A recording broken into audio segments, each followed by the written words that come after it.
Haleluya, puji Tuhan. Salam sejahtera dalam kasih Tuhan kita Yesus Kristus. Bagaimana kabar saudara hari ini? Kami berdoa saudara selalu dalam keadaan yang tetap sehat, bersemangat, dan penuh sukacita.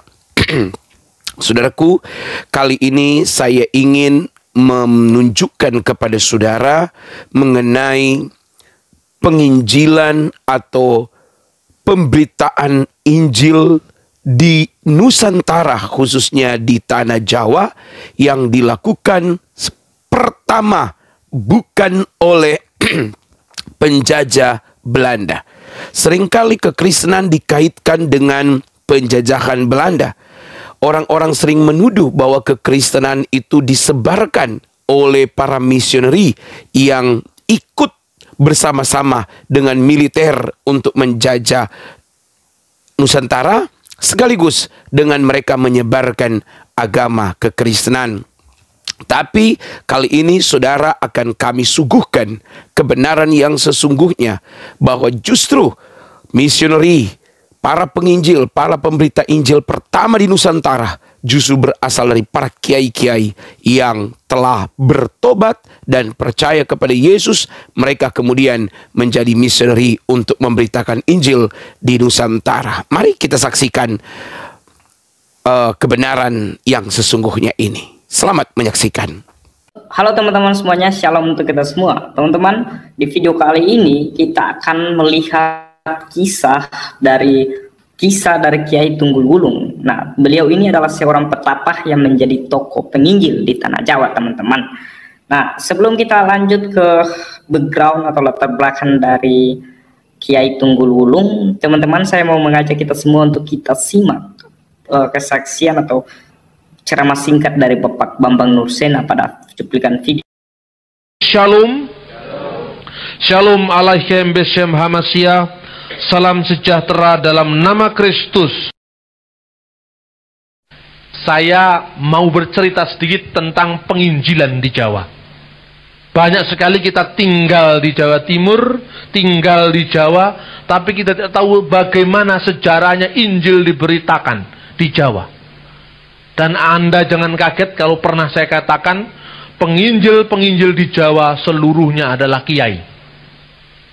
Sebelum para misionaris mampu untuk menjangkau orang Jawa bagi Kristus, banyak kiai-kiai Jawa yang berperan dalam penginjilan kepada orang awam. Dan itu tampak bukan teori yang panjang-panjang, bukan teori yang tinggi-tinggi, tetapi dengan kesederhanaan, dengan iman yang kuat. Dan dia menunjukkan kuasa Tuhan kepada orang-orang di sekitarnya. Maka kita mengenal siapa itu Kulen di Mojowarno, Ngoro.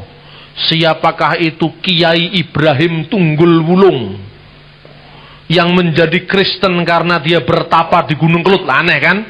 Orang bertapa ketemu Yesus. Kita mengenal Kiai Sadrah di Jawa Tengah yang menjadi cikal bakal di gereja-gereja Jawa di Jawa Tengah. Banyak sekali yang kita melihat bahwa sebenarnya dulu penginjilan di sini tuh hasilnya orang awam, bukan hasilnya Belanda. Nah, karena itu Yesus juga menekankan pada ayat selanjutnya, jangan kamu sekedar bangga karena kamu bisa mengusir setan, tapi lebih bangga karena lebih bersukacitalah engkau karena namamu sudah tercatat di surga. Amin. Yang penting bukan mengusir setan, tapi mengusir setan itu sekedar bukti bahwa nama kita sudah tercatat di surga. Karena kamu diberi kuasa untuk menginjak ular. Ular itu bukan ular sawah, itu bukan. Artinya ular naga yang besar, tapi bukan sinaga, karena sinaga orang Batak, lain lagi itu. Ular naga yang besar itu, yang melambangkan oknum Lucifer, oknum setan, sudah dikalahkan ketika Yesus disalibkan di Kalvari. Dan itu menjadi jaminan karya misi kita ke depan.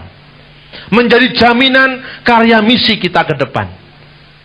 Saya ingin menceritakan tentang kisah dari pertobatan Kiai Sadrah, Kiai Tunggul Wulung, dan kiai-kiai Jawa yang menjadi penginjil-penginjil pribumi yang sangat giat mengabarkan Injil. Pertama kali adalah Kiai Ibrahim Tunggul Wulung. Nama aslinya itu adalah Ngabdullah. Karena orang Jawa tidak bisa ngomong Abdullah. Ain itu tidak bisa. Abdullah, maka dipanggil Ngabdullah. Tidak bisa ngomong Umar Ngumar. Tidak bisa ngomong Ali Ngali. Maka si Ngabdullah ini lahir di Jepara. Di suatu daerah namanya Juwana sekarang ini. Juwono. Di sana dia kemudian punya masalah dengan Belanda. Karena dia itu orangnya menggerakkan perlawanan pada Belanda. Pada saat dia mau dibuang ke Manado lewat sebuah kapal, kapalnya lagi mampir di Surabaya. Orang ini dengan satu cara sendiri dia kemudian turun, meloloskan diri dari kapal yang mengangkut ke pembuangan, dan akhirnya tiba di kaki Gunung Kelut di daerah Blitar dan Kediri. Saya baru meneliti tentang pertobatan Tunggul Wulung ini di Pati, karena data-datanya ada di sana. Pada saat dia kemudian di daerah Kediri, rupanya Tunggul Wulung ini seorang kiai Islam. Abdullah ini seorang kiai Islam, tapi kiai-kiai Islam pada saat itu sangat dipengaruhi dengan kebatinan, dengan kisah-kisah dongeng-dongeng, folklor cerita rakyat orang Jawa, yang rupanya dipengaruhi oleh mitos Ratu Adil. Rupanya dia dipengaruhi oleh Primbon Joyoboyo. Saya khotbahkan di sini bukan saya menyuruh Anda percaya pada Primbon. Ini ceritanya sampai bagaimana Tunggul Wulung kok jadi Kristen. Ini persoalan. Karena penting, tidak ada penginjil yang menginjili dia. Tidak ada pendeta yang menginjili dia. Kok jadi Kristen hanya dengan bertapa di Gunung Kelut? Kan aneh kan? Nah, saya kemudian melacak kisah-kisah tentang pengharapan mesianis orang Jawa pada abad ke-19. Orang Jawa mengharap-harapkan akan datangnya seorang Ratu Adil politik, Sang Eru Cokro. Tapi di pihak lain ada ramalan Joyoboyo yang mengartikan bahwa Ratu Adil eskatologis yang akan datang itu namanya adalah Isa Rohullah, Imam Mahdi. Ini ada dalam Primbon Joyoboyo, itu ada. Jadi digambarkan nganti tumekaning akhir zaman katanya. Ini dalam kitab itu saya baca itu. Ingat loh, ini bukan Alkitab untuk diimani loh. Ini sekedar cerita yang melatar belakangi kenapa Abdullah jadi Kristen. Kan Tuhan bisa mengundang orang ke hadiratnya dengan berbagai macam cara dan terikat pada zaman pada saat itu, di mana digambarkan dalam buku itu nganti tumekaning akhiring zaman. Akhir zaman iku alamate itu akan datang dengan cara apa? Salah satu munculnya Dajjal. Dajjal, Anda tahu Dajjal itu antikristus yang dicatat dalam surat Yohanes itu. Antikristus, antikristus itu bahasa Inggris Antichrist, bahasa Yunani Antikriston, bahasa Arabnya Masihid Dajjal. Jadi Dajjal itu akan datang pada akhir zaman. Yang bisa mengalahkan Dajjal ini Nabi Isa Al-Masih. Jadi Dajjal itu akan datang pada akhir zaman. Matanya satu ada di batuk sini. Ini cerita dongeng. Kemudian Dajjal itu prajuritnya kebanyakan kaum perempuan. Makanya hati-hati jadi perempuan. Jangan-jangan jadi muridnya Dajjal nanti. Dajjal itu antikristus.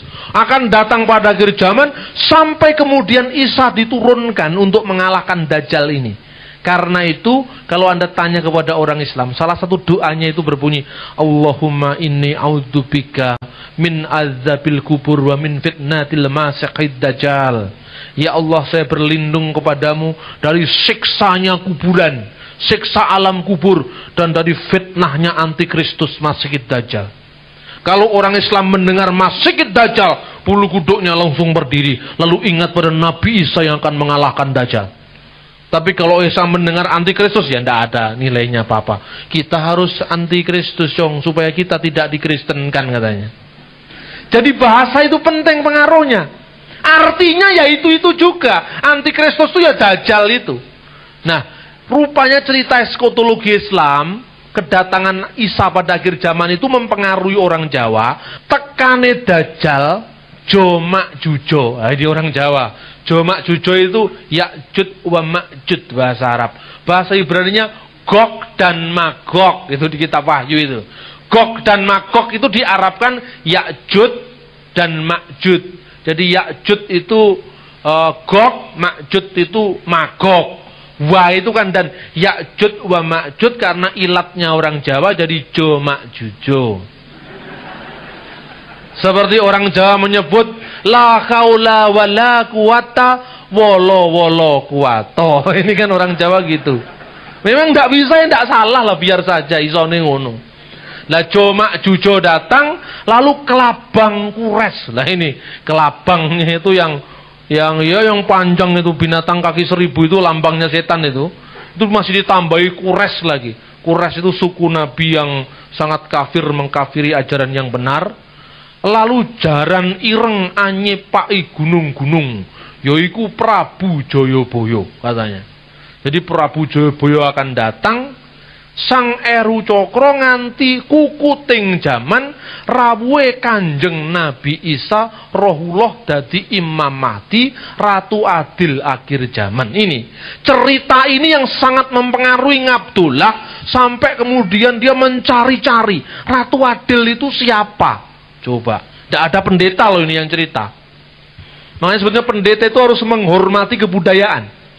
Karena dengan kebudayaan kita sering dibukakan pintu masuk agar Injil diterima di setempat tanpa mengalami gejolak. Kemudian dia naik ke Gunung Kelut, kok yang dilalah kersaning Gusti Allah. Dia ketemu dengan seorang pertapa wanita, namanya Endang Sampurnawati. Ini bukan komik, ini sejarah. Ini sejarahnya Jawa menjadi Kristen. Sejarahnya Jawa Timur menerima Injil. Sampai di sana, kagumlah sang Abdullah ini dengan pertapa perempuan. Apa yang engkau cari Kisana? Saya mau bertemu dengan Ratu Adil. Kenapa harus di Gunung Kelut? Karena Prabu Jayabaya pernah berjanji akan datang dan memelihara abdinya di sini. Dongeng lagi ini, tanpa tahu dongengnya masyarakat Kediri kita tidak tahu ceritanya ini. Jadi ketika katanya Jayabaya itu hilang, katanya orang Jawa, muksa, padahal itu salah itu.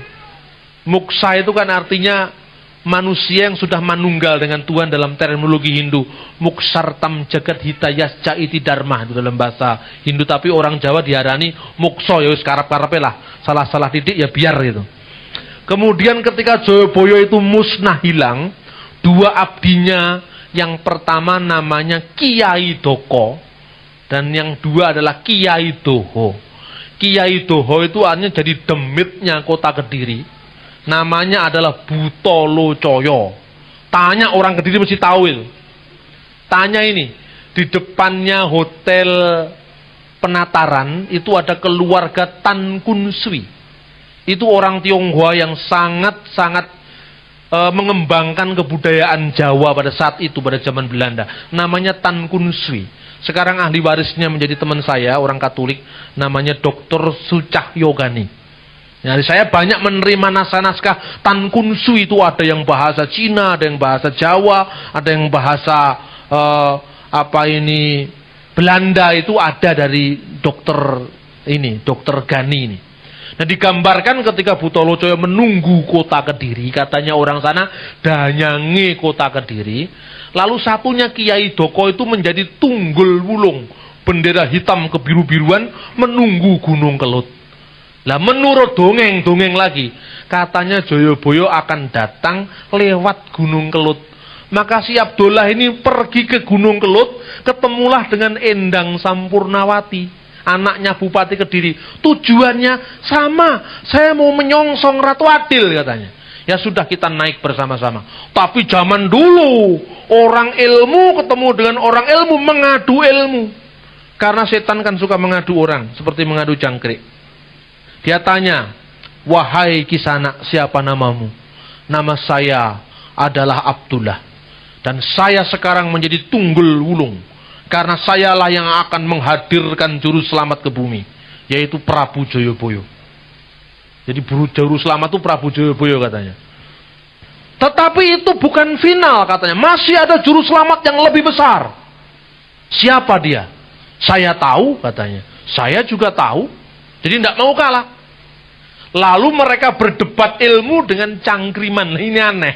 Abad 19 itu memang aneh-aneh. Banyak orang aneh-aneh.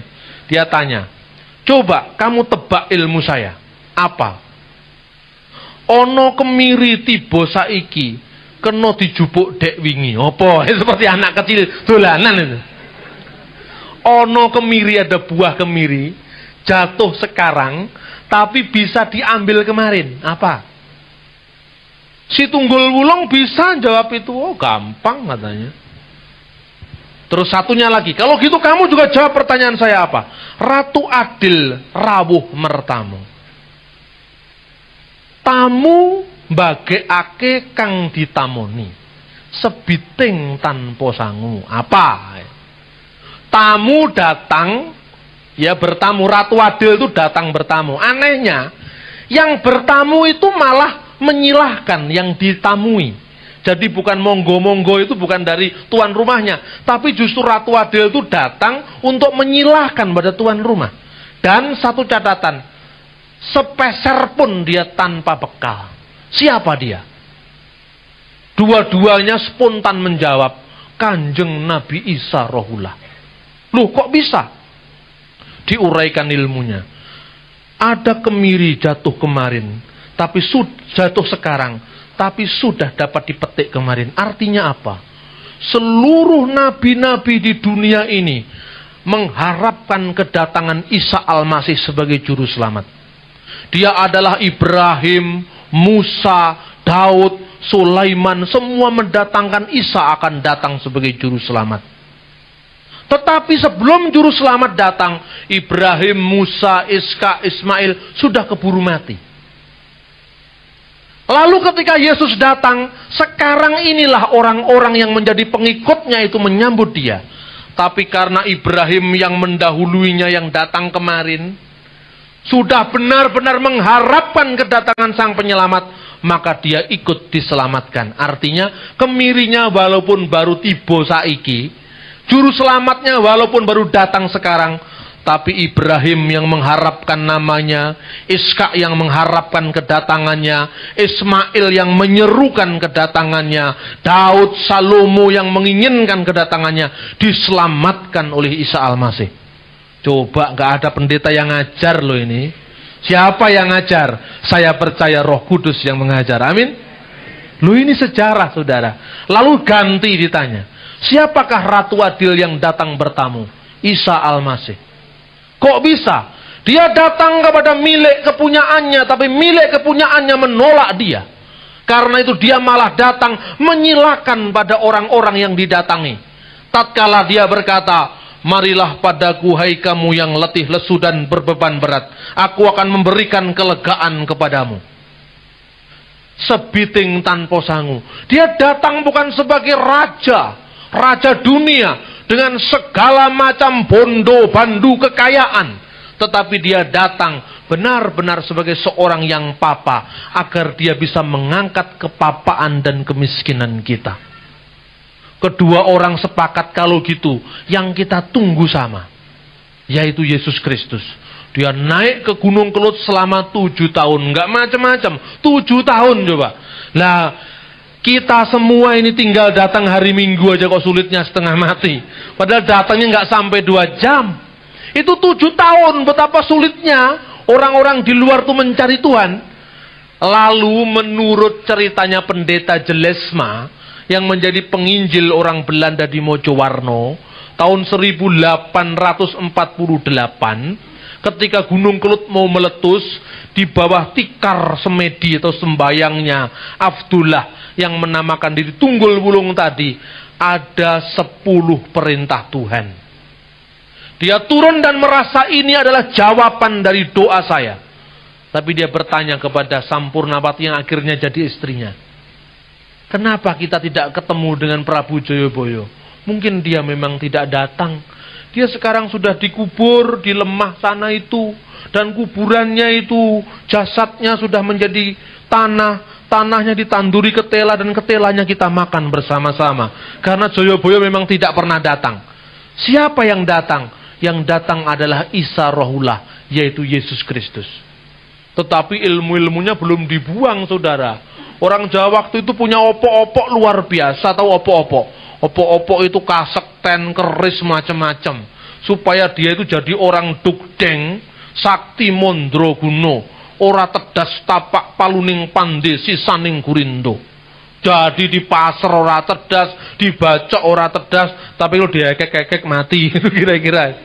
Kemudian dia datang kepada pendeta Belanda namanya Jelesma di Mojowarno. Wah, dia bikin bener Jelesma itu. Dia datang, si Tunggul Wulung itu mangkring, tahu mangkring nggak? Ya duduk tanpa sopan gitu di atas jendela.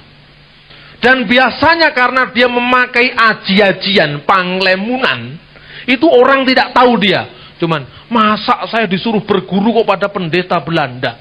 Nggak masuk akal, saya kan anti Belanda. Kok disuruh belajar pada orang Belanda? Ini nggak masuk akal.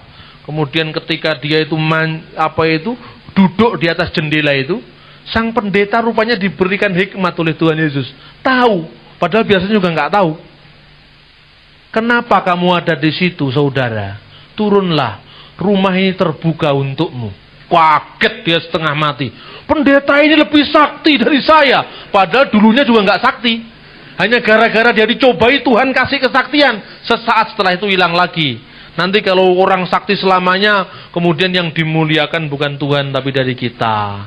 Itu iblis kan caranya gitu. Akhirnya dia bertekuk lutut kepada Jelesma dengan, berdirilah Kisana, jangan menyembah saya. Apa yang kamu dapatkan dari hasil spiritualmu itu sekarang sudah ketemu dengan Yesus. Dan Yesus itulah Ratu Adil. Akhirnya dia mengabarkan Injil di daerah Malang, ke Panjen namanya Desa Dimoro. Di daerah sana itu Pandaan namanya Junggo. Kemudian dia balik ke Jawa Tengah, mengabarkan Injil di Jawa Tengah. 2 tahun kemudian dia dibaptis oleh Jelesma. Dan dia ketemu dengan Nyonya Anting yang adalah ketua pengadilan negeri Semarang, atau namanya Landrat Semarang. Nyonya Anting itu adalah seorang hakim yang sangat terbeban untuk penginjilan pada suku Jawa. Lalu ketemulah dia dengan Tunggul Wulung. Saya memberimu Alkitab, terjemahan bahasa Jawa, hasil dari kerja Dr. Bruhner, seorang misi baptis di Semarang. Dari bacaan Alkitab itu ketemulah dengan Keluaran pasal 20 yang persis sama dengan yang dia terima dari tikar sembayangnya. Coba, kalau Roh Kudus sudah memanggil orang kan luar biasa, saudara. Amin. Roh Kudus itu luar biasa. Jadi kalau misalnya kita tidak mau bergerak, dia bisa bergerak sendiri. Kalau Anda tidak mau menjadi duta-duta bagi Injil kerajaannya, dia bisa dengan caranya sendiri menyelamatkan suku-suku bangsa, bangsa-bangsa dan setiap orang untuk datang kepada Allah.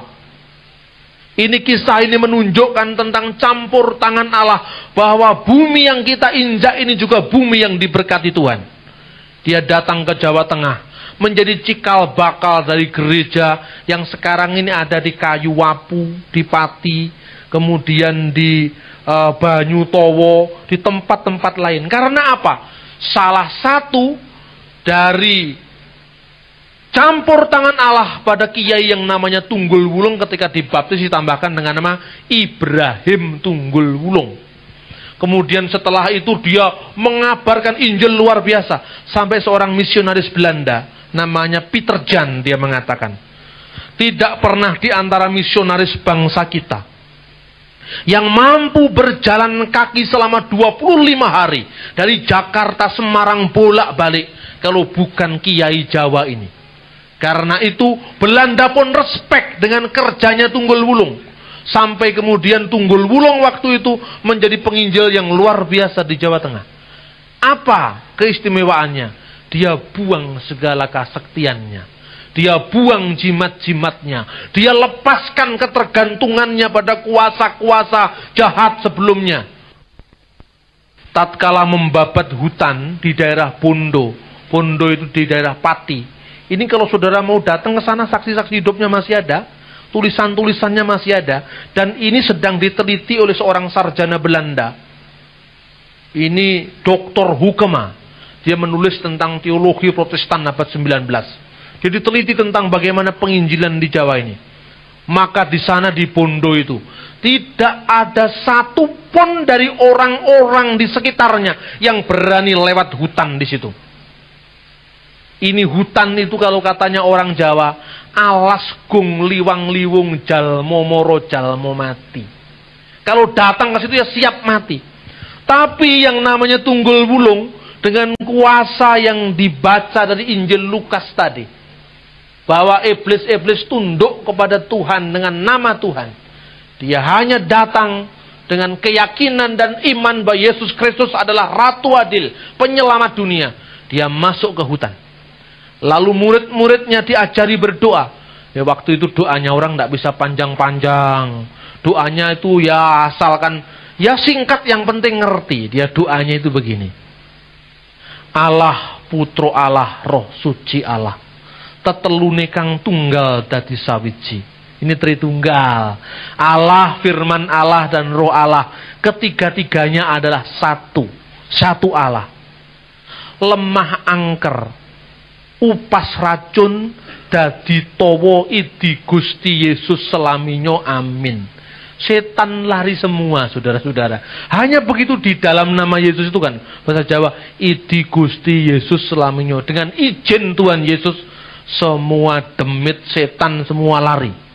Tempat itu dibabat jadi hutan, jadi desa Kristen. Di Bondo, di Banyutowo, di Kayuwapu. Coba Anda lihat sekarang desa-desa Kristen. Satu desa jadi Kristen tanpa ada gejolak. Apa enggak hebat itu? Sekarang satu orang jadi Kristen, kesaksian gereja dibakar. Zaman dulu satu kampung, satu desa jadi Kristen. Coba Anda lihat bagaimana sejarahnya gereja-gereja Kristen di Peniwen, di Sitiarjo. Itu satu desa. Nah karena itu kita menulis sejarah ini. Saya ini kepingin apa? Orang Kristen menghormati karya Roh Kudus yang telah terjadi di negeri ini sebagai apa? Sebagai modal kita, landasan kita, cermin kita untuk mewarisi semangatnya ke depan. Orang Islam kan punya lagu. Lir tandure wes sumilir tak ijo royo royo. Itu kan sebetulnya cerita dakwahnya Sunan Kalijogo. Kita tidak punya sunan di Jawa ini. Tidak punya, makanya saya bikin Sunan Kulen, penginjil di Mojowarno. Saya angkat namanya jadi Sunan Kulon karena kebetulan dia orang Belanda. Lalu kita ciptakan, ini sudah diterbitkan Andi Offset, sejarahnya Kiai Sadrah. Nah itu nanti akan terbit lagi dalam bentuk komik cerita untuk anak-anak sekolah minggu. Sejarahnya Kiai Tunggul Wulung, sejarahnya Kiai Paulus Tosari. Ini kan kita tidak mengenal sejarah penginjil di negeri kita sendiri. Kalau orang Batak punya Nomensen, orang Ambon punya Yosep Kam, maka orang Jawa juga punya rasul-rasul yang sebetulnya rasul-rasul lokal. Tunggul Wulung, Sadrah, Tosari itu orang-orang lokal yang sebetulnya mereka dipakai Tuhan secara otodidak luar biasa. Nah saudara-saudara yang terkasih dalam Tuhan, pertanyaan sekarang. Kenapa justru di Gunung Kelut Tunggul Wulung ketemu Yesus? Nah ini kok ndak di gereja ketemunya, kan aneh. Ke Gunung Kelut kok ketemu Yesus itu, ini kamus teologi dari mana ini? Sekolah teologi mungkin nggak bisa jawab ini. Kenapa ke Gunung Kelut kok ketemu Yesus? Oh ada cerita yang lebih tragis lagi. Seorang carik di Jawa Tengah, carik itu sekretaris desa, namanya Mas Karyo Dikromo. Nah, ini saya data-data model begitu karena memang saya teliti. Mas Karyo Dikromo digambarkan seorang yang suka mencari ilmu-ilmu tua. Dia datang ke pantai selatan untuk minta restu Nyai Roro Kidul. Coba bayangkan, dia bertapa di pantai selatan. Tapi yang terjadi karena ketulusan hatinya, ada suara berkata, ono swaro tanpa rupa dumeling hetole enggal tangyo. Apa sing kok karepke wis teko. Golek ono bocah angon gawane sada lanang parane mengalor.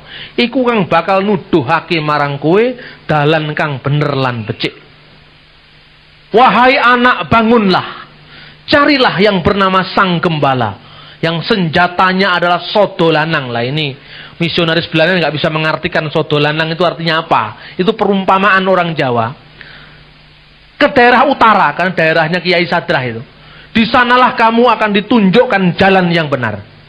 Kemudian dia datang kepada Kiai Sadrah. Rupanya Kiai Sadrah itu dulu juga lulusan pesantren di Jawa Timur. Ini menarik ceritanya, seperti komik tapi fakta ini. Ketemu di Jawa Timur setelah dia tamat dari pesantren di Ponorogo, dia disuruh berguru pada guru ilmu namanya Kiai Kurmen di Semarang. Kiai Kurmen dalam sebuah perdebatan terbuka telah dikalahkan oleh Tunggul Wulung. Ketika dia minta, Pak Kiai, saya mau jadi murid Anda. Tidak usah, tidak usah. Karena saya sudah menjadi murid dari guru saya. Siapakah dia? Kiai Tunggul Wulung. Ilmu apa yang tuanku miliki? Ilmu Isa, katanya. Ilmu Isa itu tidak perlu sulit-sulit, karena kita percaya dengan iman, kita akan bisa masuk surga. Ilmunya Ratu Adil Isa Rohullah, katanya. Coba. Ini masuk akal apa enggak? Ke Segoro Kidul kok akhirnya jadi Kristen, coba. Ini gimana ini? Kamus teologinya Lutheran, Calvinis, Katolik nggak bisa jawab ini. Ke Segoro Kidul kok ketemunya Tuhan Yesus. Ke Gunung Kelut kok ketemunya Tuhan Yesus. Ternyata apa, saudara-saudara? Itu menunjukkan penguasa-penguasa sudah dikalahkan. Penguasa-penguasa udara sudah ditundukkan. Dan saat itu terbuka Injil Kerajaan Tuhan. Kenapa di Gunung Kelut? Karena di sana ada Tunggul Wulung yang menunggu kawahnya Gunung Kelut, yang sangat menakuti orang Blitar dan sekitarnya. Walaupun saya sebagai orang Blitar tidak pernah takut. Di Kediri, Butolo Coyo menurut kepercayaan sangat menakutkan orang-orang Kediri. Segoro Kidul ada Nyi Roro Kidul. Itulah yang oleh orang-orang karismatik disebut roh-roh teritorial. Jadi roh-roh teritorial itu ditundukkan oleh kuasa Yesus, dan sejak itu Injil diberitakan. Maka setiap pintu-pintu rumah terbuka, pintu-pintu hati terbuka, dan setiap orang berlutut dan bertelut dan mengaku Yesus Kristus adalah Tuhan bagi kemuliaan Allah Bapa. Waduh, ini ceritanya ini kok mirip komik tapi kok sungguhan. Ini kan tokoh sejarah, saudara. Artinya bahwa kita menyilahkan Roh Kudus bekerja dalam kita semua. Bahwa dia punya cara yang ajaib, cara yang luar biasa. Bahkan Alkitab katakan, berbahagialah karena dia sudah memberikan ini kepada orang yang sederhana, bukan kepada orang yang bijak. Diberikan kepada Tunggul Wulung, kepada Sadrah, orang-orang yang sederhana, bukan orang yang bijak. Berbahagialah orang yang melihat apa yang kamu lihat. Karena nabi-nabi pun gagal melihat ini. Raja-raja penguasa pun gagal melihat ini. Karena apa? Karena Mesias sudah datang. Penyelamat dunia sudah datang. Dan kekuasaannya atas langit dan bumi. Kekuasaannya adalah fid dunya wal akhirat. Kekuasaannya adalah di surga dan di bumi. Dan kekuasaannya menjamin karya pelayanan kita berhasil dan berhasil. Karena itu kita membaca kitab suci ini dengan takjub. Karena mujizat Allah luar biasa. Saya menginginkan orang-orang Kristen di Indonesia bersatu dan melupakan perbedaan-perbedaan kecil. Dan kita memiliki tugas yang jauh lebih besar, yaitu mewartakan kerajaan Allah di tengah-tengah bangsa kita, di tengah-tengah negeri kita, di tengah masyarakat kita, di tengah kota kita, keluarga kita, agar nama Dia dipermuliakan untuk selama-lamanya. Amin. Kita berikan kemuliaan untuk Tuhan kita. Karena itu, saudara-saudara, iman Kristen benar-benar terakhir memberikan kita janji yang terbukti, bahkan 1000 kali terbukti dalam sejarah. Ada hal yang sangat sederhana, saudara-saudara. Islam, Jawa, itu kan sebetulnya kalau mau digali syarat dengan unsur Kristen. Satu saat ada orang yang sulit melahirkan anak. Ternyata di dalam salah satu doanya, doa-doa buku doa orang Islam itu loh, itu ada kata-kata kalau ibu-ibu sulit melahirkan, itu ada doanya. Dan doanya ada namanya Yesus. Nah ini bingung Anda. Bunyinya begini. Bismillahirrahmanirrahim. Hana walada Maryam wa Maryam walada Isa. Ukruj ayyuhal mauludu bi kudratil malikil ma'bud. Amin. Anak itu langsung cenger, lahir. Kok gampang sekali. Luar biasa ini. Itu doanya orang Islam, bukan doa Kristen. Kalau doa Kristen udah aneh. Itu doa orang Islam. Jadi bunyinya apa? Artinya, dengan nama Allah yang Maha Pengasih dan Penyayang. Seperti ibunya Maryam melahirkan Maryam. Dan Maryam melahirkan Yesus. Keluarlah wahai jabang bayi. Katanya. Keluarlah atas kekuasaan dari raja yang wajib disembah. Lahir betul itu. Kaget ya loh. Ternyata doanya ya ada Yesusnya. Jadi sebetulnya yang Anda hadap itu bukan orang yang tidak mengenal Yesus. Tapi sudah mengenal dia. Tapi ya masih diembeli dengan kanan, kiri, yang macam-macam. Abdullah itu sudah mengenal Yesus. Tapi masih ada embel-embelnya. Plus Butolo Coyo, plus Tunggul Wulung, plus Nyi Roro Kidul gitu. Itu kan sama aja dengan orang Ambon. Elias Pikal, kalau tinju dulu selalu ada kain merah. Saya tanya, kenapa Pak Itua itu? Itu opok-opoknya katanya. Terus diinjili. Orang-orang yang model begitu diinjili. Cobalah Pak Itua pikir, untuk apa semuanya itu? Ini beta tidak mantap kalau tidak ada ini katanya. Kemudian dia punya dalil. Kenapa? Kalau Tuhan Yesus ada di pihak kita, plus pistol 1, siapa lawan kita kan? Apa artinya pistol 1 itu? Pistol 1 itu opo-opo artinya. Jadi sama sebetulnya kalau kita mau jujur mengatakan, teori kita kadang-kadang sudah clear, iman kita konseptual clear, tapi embel-embelnya tadi yang opo-opo, Butolo Coyo, Tunggul Wulung, ya macam-macam itu masih ada. Karena itu kita murnikan iman kita, kita murnikan pemahaman kita. Jadi tugas gereja bukan sekedar memberitakan, karena banyak orang sudah dengar. Tugas gereja juga adalah meluruskan yang bengkok. Karena sudah banyak orang yang tahu Yesus, tapi hanya meluruskan konsepnya. Seringkali kita lupa. Kita mengabarkan Injil seperti suku terasing di Papua sana. Dulu Otto dan Gessler menginjak bumi Papua di dalam nama Yesus. Dan orang-orang Irian menjadi Kristen. Tapi entah kenapa, tapi masih suka mabuk, saudara-saudara. Jadi mabuk itu ritualnya orang-orang Papua sana. Itu harus bertobat. Di Manado juga begitu. Maaf yang Manado. Saya diundang KKR ke Manado. Datang ke rumahnya Kapolda. Habis ada acara-acara kebaktian. Itu yang namanya acara pesta dansa-dansi itu. Sampai pagi. Sampai pagi jadi tetap gentek-gentek. Itu laki-laki perempuan gini. Wah ini rusak kalau sudah begini. Karena apa? Unsur alkoholnya itu masih ada. Dan kalau sudah begitu, enggak apa-apa itu. Ini kan sekedar ya pemanas tubuh lah. Pemanas tubuh enggak apa-apa. Ini kita lazim di sini. Sementara tukang-tukang bakso yang rata-rata orang Jawa dan Muslim sudah 5 tahun di Manado, 10 tahun pertama dia bawa rombong bakso, kemudian bikin kios tinggi besar, ya akhirnya bikin kios bakso, terus pindah ke plaza sekarang. Kalau etos kerjanya orang Kristen di negara-negara, di daerah-daerah yang sudah lama menjadi Kristen kemudian menjadi turun, maka dalam konteks kompetisi kita akan dikalahkan. Itu hukum sejarah. Karena itu tugas kita bukan sekedar memberitakan, tapi meluruskan, membenahi, memperbaiki yang rusak. Karena kalau itu tidak diperbaiki akan menjadi batu sandungan. Tidak usah bingung dengan Dian Sastro masuk Islam, kata saya tadi pagi. Sebab muridnya Nabi Muhammad sendiri ada yang masuk Kristen kan gitu. Jadi tidak usah kaget. Saya sampaikan itu kepada forum-forum Islam.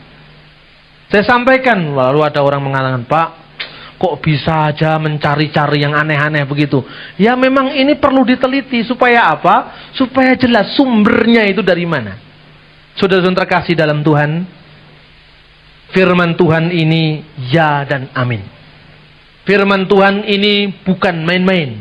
Firman Tuhan ini benar-benar kuasa yang mengubah, membarui, membangun setiap orang yang percaya kepadanya. Sehingga kuasa yang diberikan oleh Yesus melengkapi pelayanan hamba-hamba Tuhan. Itu adalah bukti nyata bahwa Roh Kudus hadir di tengah-tengah umatnya, bahwa Yesus Kristus menyertai umatnya, dan itu fakta sejarah. Tatkala gereja dianiaya sepanjang sejarah, saat itu pertumbuhan rohani besar-besaran akan lahir. Kalau Tuhan izinkan sebuah kejadian menimpa sebuah negeri, menimpa sebuah gereja, Tuhan izinkan gereja ini akan semakin diberkati Tuhan, semakin besar, dan semakin memberkati orang-orang di sekelilingnya. Karena itu, jangan henti-hentinya, jangan putus-putusnya kita mengandalkan kuasa Roh Tuhan, mengandalkan kuasa Yesus, karena doa bisa mengubah segala-galanya. Harapkan pertolongannya, dan kalau mujizatnya terjadi, di sini juga bisa terjadi. Kalau Anda mau, kalau Anda berharap dan menyeru namanya, kiranya Tuhan memberkati kita dan semakin memantapkan iman percaya kita kepadanya. Amin. Baik, Tuhan memberkati saudara. Dan apabila saudara merasa diberkati, bagikan terus tayangan-tayangan kami kepada sekalian banyak orang, supaya mereka juga diberkati oleh Tuhan. Terima kasih, kita akan berjumpa lagi dalam program acara kami selanjutnya. Tuhan Yesus memberkati kita semua. Haleluya, shalom, haleluya, amin.